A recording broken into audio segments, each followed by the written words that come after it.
Salut tout le monde, aujourd'hui on se retrouve pour parler d'un nouveau jeu, Star Wars Racer, sorti en 1999 sur Nintendo 64. Oui, je sais, c'est très vieux. C'est un jeu développé par LucasArts, studio connu pour avoir développé de nombreux jeux incroyables sur Star Wars, car c'est lui qui avait la licence avant son rachat par Disney. Il faut savoir qu'il y a deux types de jeux de course.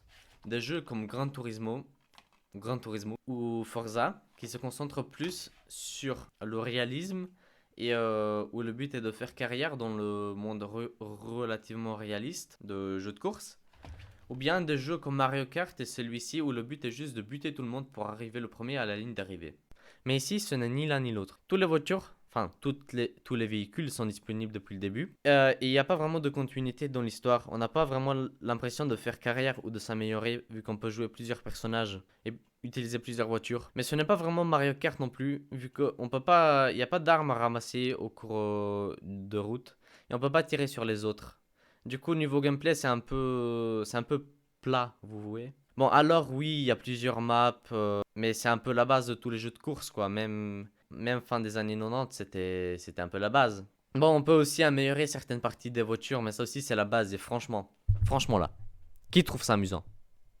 Qui? Alors vous me direz, mais Bob, c'est super, ça permet de découvrir l'univers de ce sport fictif auquel personne ne s'intéresse. Oui et non, moi j'achèterais pas ce jeu pour ça. Alors oui, il y a certes plusieurs maps, ce qui nous permet de découvrir grâce à ça plusieurs courses qui existent vraiment dans l'univers Star Wars. Mais à part ça, les développeurs ils se sont pas foulés, hein. Par exemple, vous voyez les 8 candidats qu'il y a dans le film, dans La Menace Fantôme, le premier film. Eh bien, il n'y a que ces 8 candidats de tout le jeu. À croire que ces 8 personnages, c'est les seuls pratiquants de ce sport. Bon, on a certes beaucoup craché sur ce jeu, mais cela reste un jeu des années 90, et les gens l'ont beaucoup apprécié à l'époque, et même aujourd'hui. Il suffit de voir des notes sur Steam et sur lesjeuxvideo.com. Alors oui, il a des défauts, mais cela reste un jeu très amusant, et le gameplay, il n'est pas moche du tout. Alors achetez ce jeu. Ou pas, je suis pas sponsor.